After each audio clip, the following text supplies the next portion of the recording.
Հարգելի գործընկերներ, սիրելի հայրենակիցներ,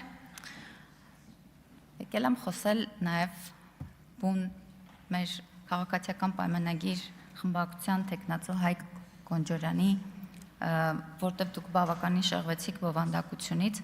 Հայկ Կոնջորյանը արդեն բավական երկար տարիներ է, ինչպես ինքը նշեց, 6-րդ, 7-րդ, 8-րդ, արդեն նաև 9-րդ գումարման ազգային ժողովի պատգամավոր է։ 8-րդ գումարման ազգային ժողովում ղեկավարել է խմբակցությունը եւ շատ լավ է ղեկավարել եւ բարեհաջող, որի համար շնորհակալ ենք պարոն Կոնջորյանին։ Երկու օրվա քննարկումներում ես այդպես էլ չլսեցի որևէ հարց ուղղված պարոն Կոնջորյանի մասնագիտական կոմպետենտությանը։ Ոչ ոք չասեց, որ պարոն Կոնջորյանը այսինչ կամ այնինչ տեղում ձախողել է կամ, չգիտեմ, իր գործողություններում որևէ ձև սխալ է արել եւ չի կարող հավակնել ազգային ժողովի փոխնախագահի պաշտոնին։ Երբ նաեւ ինքը աչքի է ընկել իր այնպիսի գործողություններով, որը կասկածի տակ երբեք չի ընկել այնպիսի գործողություններ, որ կասկածի տակ կդնի իր մասնագիտական եւ քաղաքական հմտությունները։ Եվ ուրեմն ինչու ենք քննարկումները ծավալում պարոն Կոնջորյանի տեխնացությունից եւ մասնագիտական տրամաբանությունից դուրս, որովհետեւ ընդդիմությունը այլ բովանդակային առաջարկ կամ քննադատություն պարզապես չունի։ Եվ Հայկ Կոնջորյանի կնոջ պաշտոնավարումը ձեզ համար դարձրել եք ուղղակի քաղաքական դրոշակ։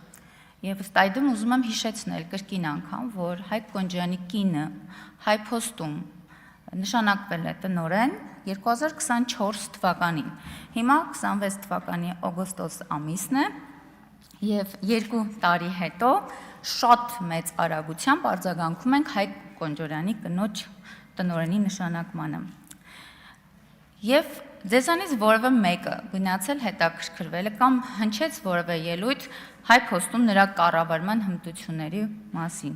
Ես փորձել եմ որևէ հրապարակում գտնել, որտեղ հեշտ չի 3000 եւ ավելի աշխատակից ունենալ,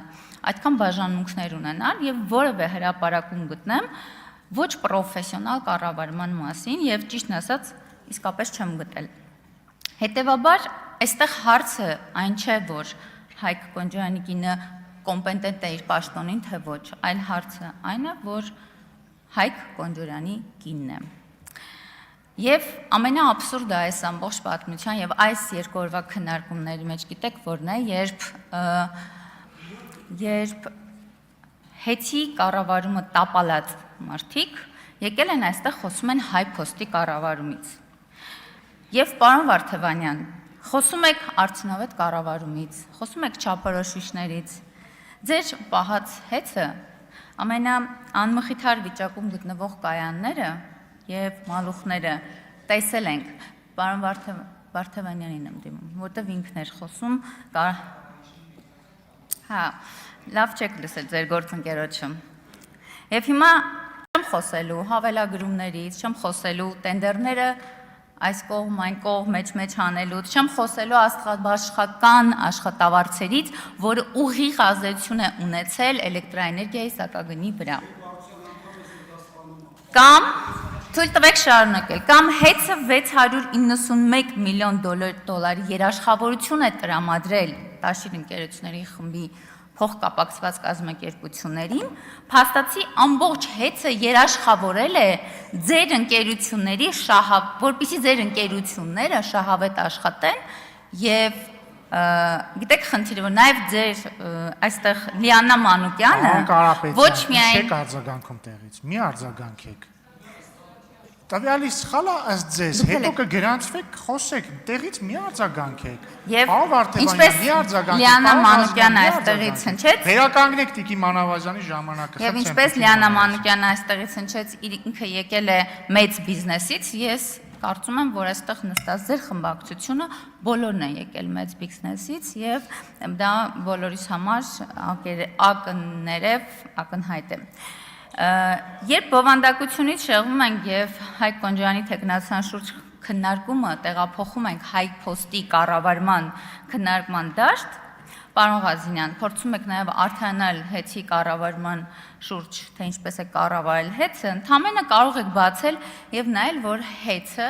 առաջին կիսամյակում հացար խոշոր հարկատուների շարքում 21-րդ տեղից բարելավել եւ հասել 13-րդ տեղը։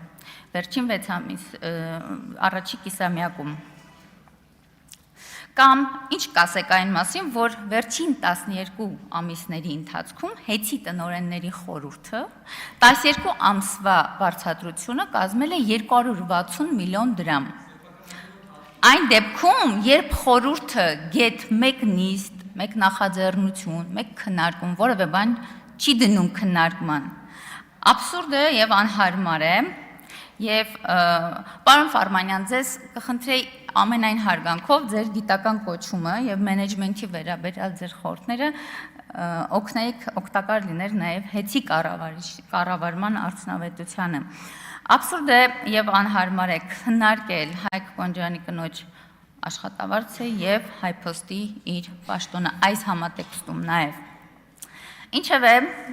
ցավալի է, որ բովանդակությունը թողել ենք եւ մի կողմ իսկ այս բովանդակությունը, այսօրվա բովանդակությունը ազգային ժողովի նախագահի տեղակալի պաշտոնում Հայկ Կոնջորյանի թեկնածությունն է։ Ամփոփելով ասեմ, որ քաղաքացիական պայմանագիր խմբակցությունը բնականաբար միաձայն կողմ է քվեարկելու իր առաջադրած թեկնածուին, իսկ պարոն Վարդևանյանը, քանի որ չասեց խմբակցության անունից ինչպես է քվեարկելու, կոչ եմ անում կողմ քվեարկել պարոն Կոնջորյանի թեկնածությանը։ Շնորհակալ եմ։